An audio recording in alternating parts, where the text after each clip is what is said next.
بسم اللہ الرحمن الرحیم۔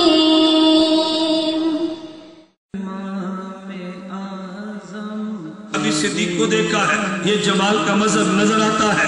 ہم نے عمر بن خطاب کو دیکھا، یہ صفت جلال کا مظہر نظر آتا ہے۔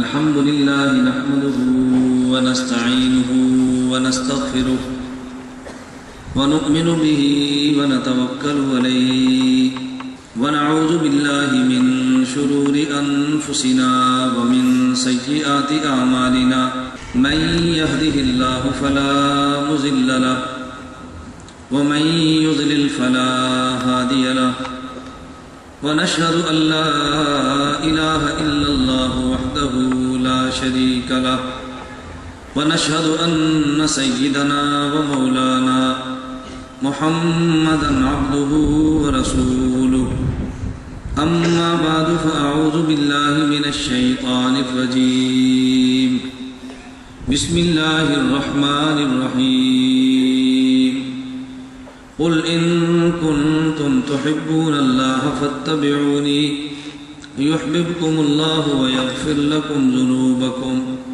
والله غفور رحيم عن علي رضي الله عنه قال قال النبي صلى الله عليه وسلم من أحيا سنة من سنتي أميتت بعدي فقد أحبني ومن أحبني كان معي وفي رواية كان معي في الجنة عن العرباض بن سارية رضي الله عنه قال قال النبي صلى الله عليه وسلم فإنه من يعش منكم بعدي فسيرى اختلافا كثيرا فعليكم بسنتي وسنة الخلفاء الراشدين المهديين تمسكوا بها وعضوا عليها بالنواجذ وإياكم ومحدثات الأمور فإن كل محدثة بدعة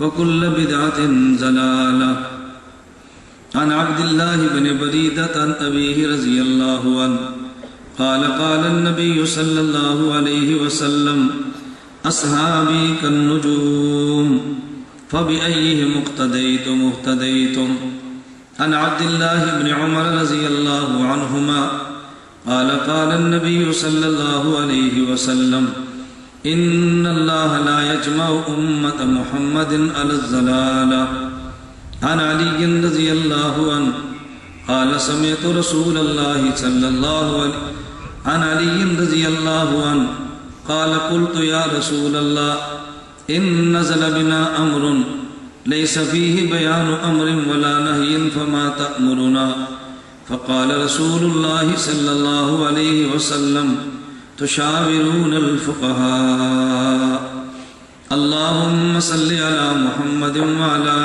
آل محمد كما صليت على إبراهيم وعلى آل إبراهيم إنك حميد مجيد اللهم بارك على محمد وعلى آل محمد كما باركت على إبراهيم وعلى آل إبراهيم إنك حميد مجيد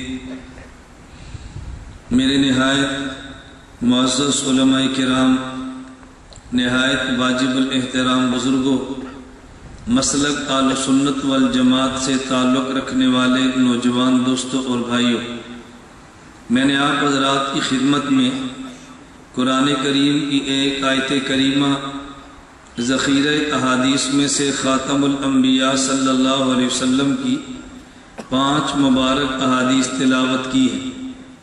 اللہ رب العزت مجھے آیت کریمہ اور احادیث مبارکہ کی روشنی میں مسلک اہل سنت والجماعت احناف دیوبند کو بیان کرنے کی توفیق عطا فرمائے۔ ہمارا نظریہ اور عقیدہ ہے کہ اللہ رب العزت نے اپنی نمائندگی کے لیے اپنے پیغمبر حضرت محمد صلی اللہ علیہ وسلم کو بھیجا ہے، اور پیغمبر نے اپنی نمائندگی کے لیے پوری زمین پہ اصحاب پیغمبر کو پھیلایا ہے۔ اصحاب پیغمبر کے علوم کو امام ابو حنیفہ نے جمع کر کے پوری امت تک پہنچایا ہے، اور جب اس امت میں فتنوں کا خصوصاً بر صغیر میں آغاز ہوا اور ہمارے اس ماضی قریب میں یا کچھ ماضی بعید میں فتنوں نے سر اٹھایا ہے، تو ان فتنوں کو الگ کر کے دین کامل کو پاک کرنے کا کام حضرات اکابر علماء دیوبند نے فرمایا ہے۔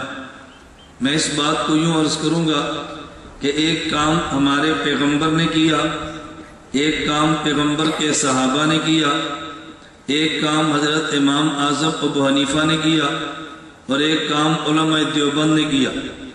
ہمارے پیغمبر کا کام تکمیل دین ہے، پیغمبر کے صحابہ کا کام تمکین دین ہے، امام اعظم ابو حنیفہ کا کام تدوین دین ہے، علماء دیوبند کا کام تطہیر دین ہے۔ میں نے جو 4 لفظ استعمال کیے ہیں، علماء کے لیے مجھے بہت وضاحت کی ضرورت نہیں، میں طلباء کے لیے اور عوام الناس کے لیے کسی قدر تفصیل عرض کروں گا۔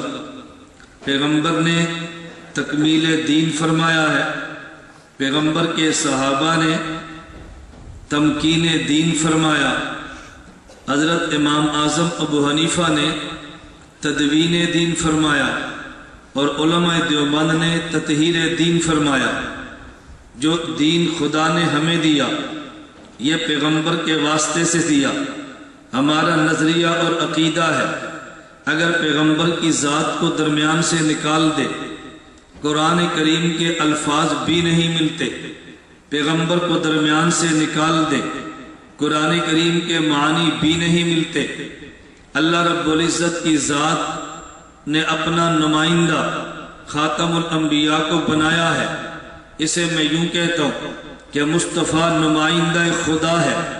جو بات اللہ نے مخلوق سے کرنی ہے براہ راست گفتگو نہیں فرمائی، بلکہ اپنے پیغمبر کے ذریعے فرمائی ہے۔ ہمارے پیغمبر کے ذریعے بات کیوں فرمائی؟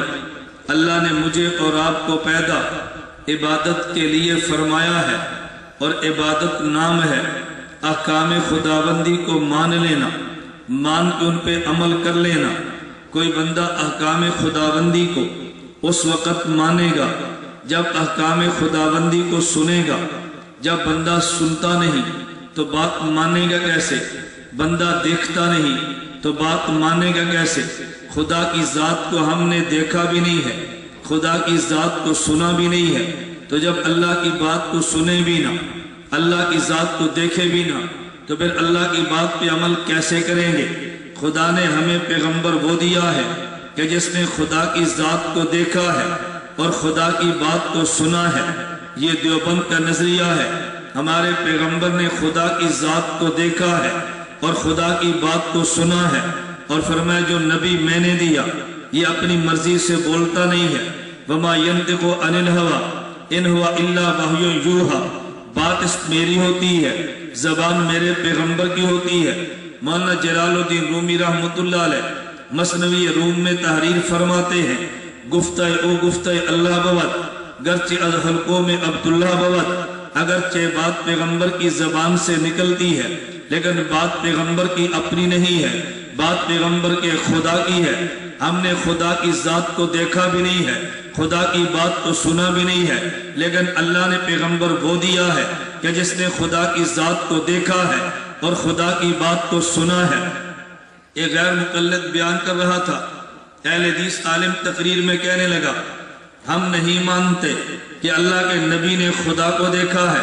میں نے پوچھا نہ ماننے کی دلیل کیا ہے؟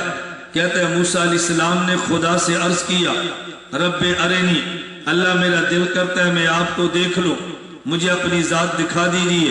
خدا نے فرمایا لن ترانی، اے موسیٰ تو مجھے دیکھ نہیں سکتا۔ تو موسیٰ علیہ السلام بات سن رہے تھے، دیدار کی تمنا بھی کی ہے، خدا فرمایا نہیں دیکھ سکتا، تو ہم کیسے مانے کہ ہمارے پیغمبر نے دیکھا؟ میں نے کہا حضرت موسیٰ کے دیکھنے کی نفی سے ہمارے پیغمبر کے دیکھنے کی نفی تو نہیں ہوتی۔ حضرت موسیٰ نے تو دعا مانگی اللہ مجھے اس آخری پیغمبر کا امتی بنا دے، ان کی دعا قبول نہیں ہوئی۔ عیسیٰ علیہ السلام نے دعا مانگی اللہ مجھے امتی اس آخری نبی کا بنا دے،